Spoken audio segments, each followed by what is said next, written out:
Indépendance totale. 7h, 10h sur Radio Courtoisie, ligne droite, Baudouin-Wisselmann. La statue de la Vierge Marie à la flotte sur l'île de Ré a été au centre d'un litige juridique impliquant l'association Libre Pensée 17 en Charente-Maritime. L'association a soutenu que la présence de la statue dans un espace public violait le principe de laïcité et la loi de 1905 qui interdit l'installation de symboles religieux dans les lieux publics. La statue, qui avait été introduite à l'identique en 2020 après avoir été détruite par un automobiliste, avait été érigée à l'entrée sud de la flotte. Cela a suscité une polémique, une pétition et même des manifestations. Mais lâchement et profitant de cette destruction, l'association Libre Pensée de Charente-Maritime en a profité pour demander le déplacement de la statue au nom de la loi 1905 interdisant toute installation de symboles religieux. En mars 2022, le tribunal administratif a rendu sa décision. La statue devait être enlevée à l'entrée de la flotte. En janvier 2023, la Cour administrative d'appel de Bordeaux a confirmé cette décision. Et enfin, le Conseil d'État a tranché le 18 octobre 2023, rejetant le pourvoi de la municipalité de l'île de Ré, qui réclamait un sursis à exécution. Voilà où mène l'extrémisme de la libre pensée. Des Sables d'Olonne à l'île de Ré, la libre pensée est passée maîtresse en déboulonnage du patrimoine local. Populaire et immémorial, ce patrimoine religieux est pourtant déjà à l'agonie. Pourtant, l'athéisme, aussi fanatique est-il, n'est pas reconnu comme un fait religieux. La laïcité pour tous, sauf pour les athées. Tiens donc, oui, car ce système de croyance du rien jouit depuis 1905 d'une supériorité légale et morale. La laïcité ne reconnaît et ne subventionne aucun culte, sauf celui de ne croire en rien. Et ce rien est l'autre nom du pire. Cette exception et acception très française de la laïcité paraît ridicule dans le monde, mais même beaucoup moins loin, comme derrière les Vosges en Alsace. Vous savez, là-bas, les pauvres citoyens français baignent dans l'obscurantisme. Vivement que la libre pensée leur envoie quelques boomers en renfort afin qu'ils puissent enfin sortir de leur nuit spirituelle. Mais une association Touche pas à ma statue s'est toutefois dressée contre le déplacement de la statue de la Vierge Marie et l'a enchaîné. Nous allons essayer de comprendre ce geste de l'association avec son président, Élie Rabiard. Bonjour. Bonjour Bodo. Maître, merci d'être avec nous ce matin. Alors, est-ce que vous pouvez revenir sur la genèse de cette affaire et comment la Libre Pensée a obtenu le déplacement de cette statue? Depuis quand était-elle en place? Donc c'est une statue qui à l'origine a été financée par une famille de l'île de Ré qui, suite à la Seconde Guerre mondiale, a acheté cette statue afin de rendre hommage à ses fils revenus de la guerre. En 1980, elle est installée donc sur cette place qui désormais porte son nom. Il y a un arrêt de bus au nom de la Vierge Marie et jusqu'alors elle ne gênait personne. Tout le monde, tous les gens de la flotte, tous les touristes qui passaient à l'île de Ré étaient très contents de la voir. Malheureusement, en 2020, il y a un accident de voiture. La statue elle est brisée en 1000 morceaux et la mairie fait appel à un artisan local qui, dans du calcaire de La Rochelle, a pu la reconstruire.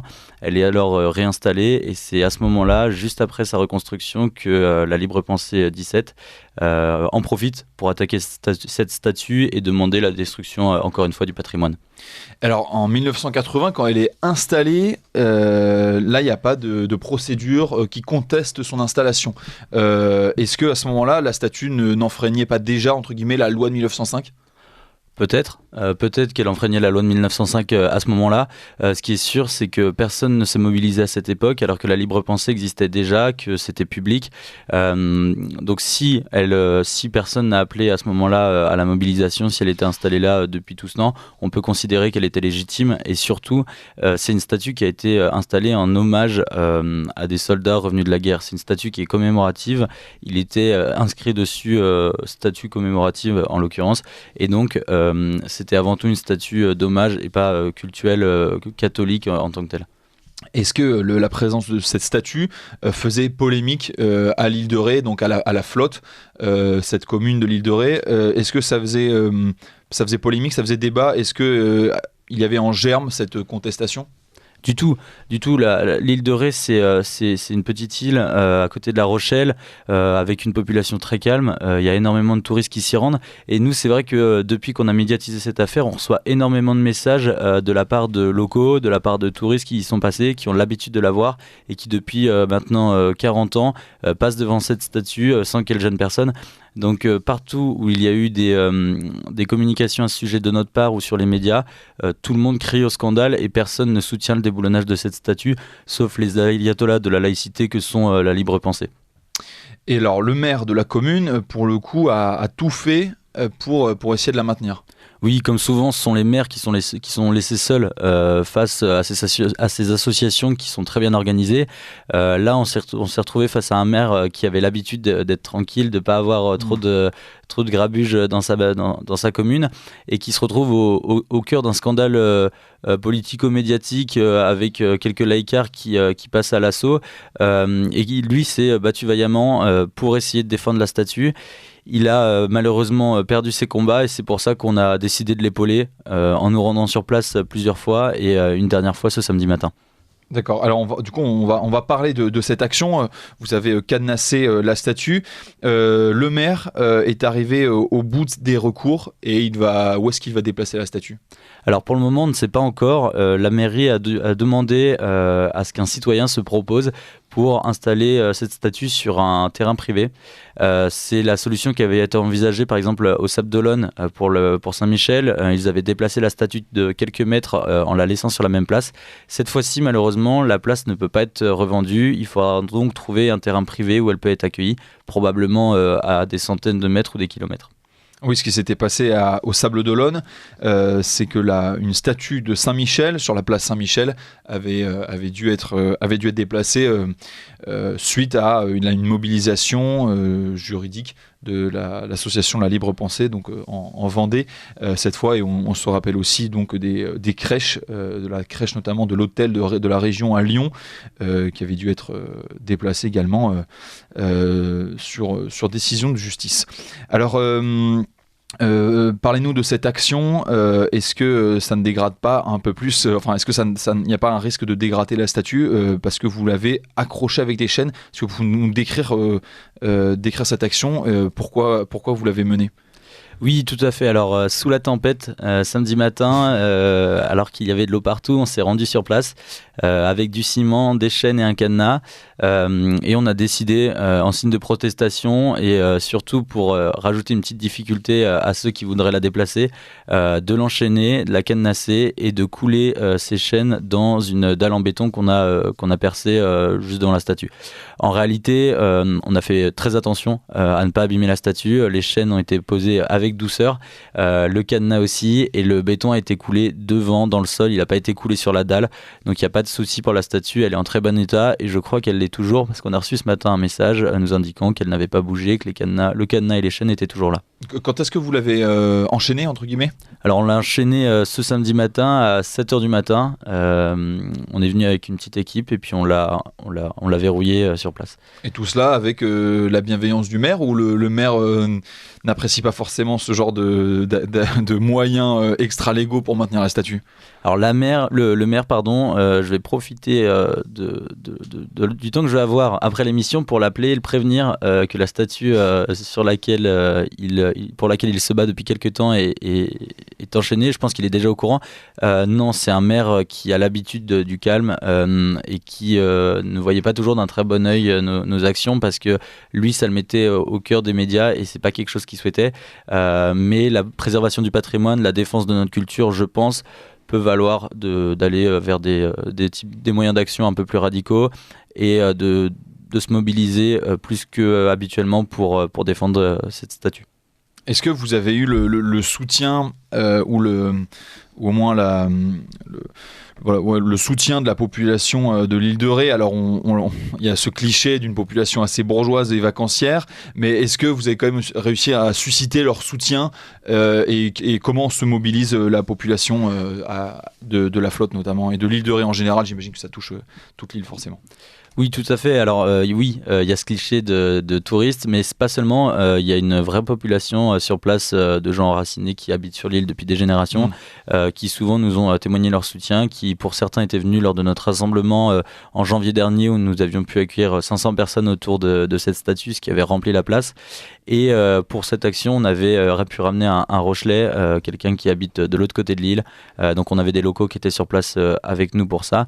Et on a eu la surprise hier, avant même de pouvoir revendiquer l'action, de voir qu'elle avait déjà été médiatisée dans des journaux locaux. Et les commentaires étaient tous criants de soutien de la part de la population locale qui ne voulait pas que cette statue soit déboulonnée. Alors du côté des opposants entre guillemets à cette statue, l'association La Libre Pensée de Charente-Maritime, est-ce que ça soit au Sables d'Olonne en Vendée ou ici en Charente-Maritime, est-ce que vous avez eu l'occasion de dialoguer et de comprendre pourquoi, parce que ça peut être un mystère pour certains, pourquoi cette association est si sensible à des signes religieux, sachant qu'ils sont un peu omniprésents, leur combat est peut-être un peu perdu d'avance, en tout cas il va être long, parce que ce sont des signes assez omniprésents en France. Est-ce que vous avez pu échanger avec cette association, comprendre le point de vue et qu'est-ce qu'ils peuvent arguer pour le maintien pour le retrait de cette statue? Alors, la Libre Pensée, on essaye de les contacter depuis très longtemps. Lorsqu'ils avaient attaqué la statue de Saint-Michel au Sables d'Olonne, on les avait déjà contactés. On leur propose des débats. Dès qu'on passe à la radio, dès qu'on passe à la télé, dès qu'on fait une action, on leur demande de venir discuter avec nous. On leur propose le débat, mais ils refusent. On avait été obligé de se rendre devant leurs locaux pour leur demander de discuter avec nous. Et encore une fois, ils avaient refusé, ils n'étaient pas sortis. Donc, visiblement, ils ne veulent pas discuter avec nous. Ils préfèrent s'attaquer directement sur le plan juridique. Faut savoir qu'ils sont soutenus depuis très longtemps. C'est une association qui existe depuis la Révolution française. Donc leur combat, ils sont prêts à le mener sur le long terme. Génération après génération, ils ont toujours des militants qui les rejoignent. Et c'est pour ça que nous, en face, il faut nous mobiliser. C'est pour ça qu'il faut qu'on réussisse à se rassembler, à être soutenus, à recevoir des dons, à recevoir des militants, des gens qui sont prêts à s'engager à nos côtés pour militer pour le patrimoine. Alors, que représente l'association La Libre Pensée ici ici à l'île de Ré, j'allais dire, mais en Charente-Maritime, c'est combien d'adhérents? On dit souvent que c'est une toute petite association, mais qui a des très bons relais, une très bonne organisation. Ça représente à peu près combien de personnes? Vous direz combien d'adhérents? Donc, Touche pas ma statue, aujourd'hui, c'est environ 300 adhérents. Nous, on se mobilise bien au-delà de nos adhérents. On réussit toujours à rassembler beaucoup de gens. Grâce à nos réseaux de communication, aux réseaux de presse, en effet, les combats qu'on mène, on essaye de les mener au maximum. Et c'est vrai que souvent, on a la chance d'être médiatisé et d'être très bien entendu par la population sur place et les Français en général.